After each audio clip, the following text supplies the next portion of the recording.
Hello students, BA first year semester 4 शिक्षा शास्त्र विषय के अंतर्गत आज हम विवेकानंद जी के विषय में चर्चा करेंगे।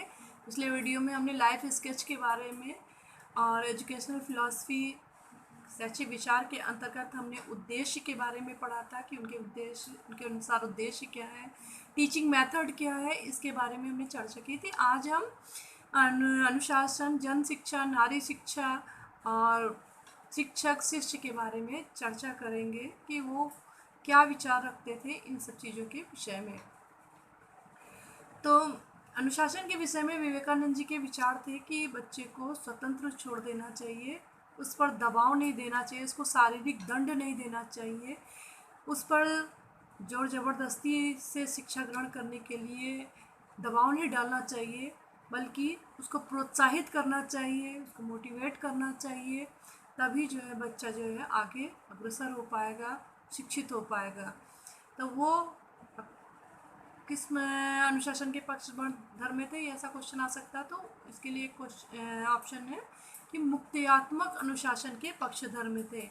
तो आपको मुक्तियात्मक में ही टिक करना होगा। तो मुक्तियात्मक का मतलब कि मुक्त छोड़ देना, ज़्यादा ज़बरदस्ती, जोर ज़बरदस्ती से बंधन में रख कर उसको शारीरिक दंड दे करके, उसको मानसिक प्रताड़ना दे करके शिक्षित नहीं किया जा सकता।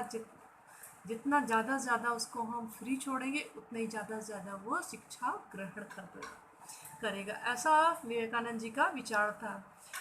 अब अगला लेते हैं कि शिक्षक के विषय में क्या राय थी उनके। तो शिक्षक के बारे में उनकी राय थी कि शिक्षक के अंतर्गत शिक्षक को एक आदर्श होना चाहिए। इसके अंतर्गत मानवीय संबंधों का महत्वपूर्ण स्थान है। शिक्षा की दृष्टि से मानवीय संबंधों का महत्वपूर्ण स्थान है। स्वामी विवेकानंद जी की दृष्टि से शिक्षक और शिष्य में आपसी संबंध बहुत ही अच्छे होने चाहिए। तो शिक्षक के विषय में उन्होंने 3 गुण बताए हैं कि 3 चीज़ें उनके विचार से होनी बहुत ज़रूरी। एक तो पुस्तकीय ज्ञान, खाली पुस्तकीय ज्ञान ना हो, बल्कि उसके जो भी ज्ञान वो देने जा रहा है उसका मर्म उनको समझना चाहिए, उनको मर्म आना चाहिए और उसके आधार पर वो व्याख्यान दें, समझाएं उसको। खाली किताबी ज्ञान नहीं देना चाहिए। दूसरा वो कहते थे कि शिक्षक का जो चरित्र होता है, चरित्र वो शुद्ध चित्त वाला होना चाहिए। यानी उसका जो चरित्र है वो बहुत ही अच्छा होना चाहिए, उसका व्यवहार बहुत अच्छा होना चाहिए, ताकि उसको ही आदर्श मान करके बच्चे जो है आगे बढ़ सकें।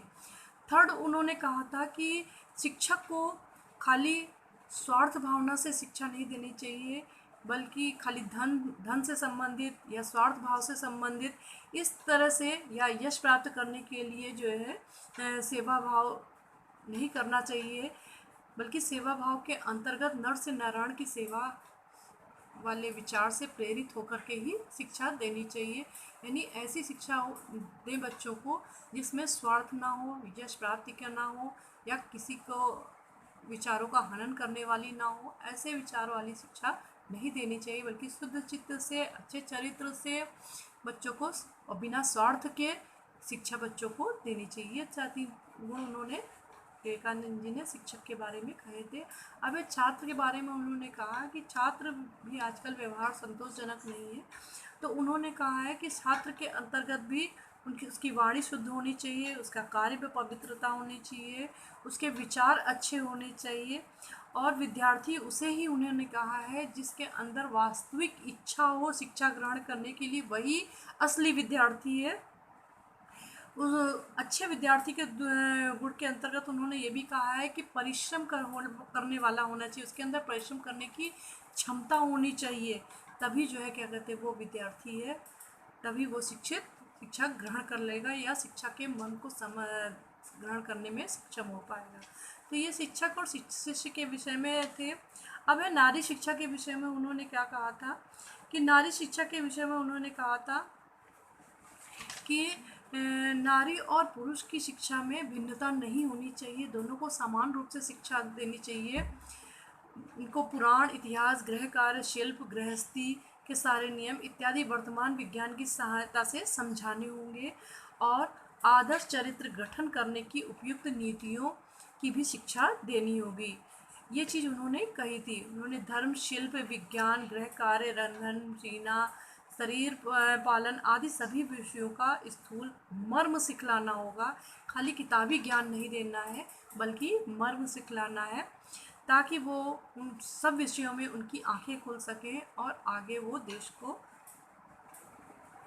चलाने में सहयोग दे सकें। उन्होंने कहा था कि नारी शिक्षा के अंतर्गत उन्होंने कहा है कि सीता, सावित्री, दमयंती, लीलावती, रत्ना, मीराबाई आदि के जीवन चरित्र को समझाना चाहिए, उनके मर्म को समझाना चाहिए, उनकी आदर्शता को समझाना चाहिए, ताकि हमारे देश की जो नारियां थीं उनके विषय में अगर वो पढ़ेंगे तो आगे अपना भी चरित्र, अपना भी व्यवहार उसी टाइप का रख सकेंगे।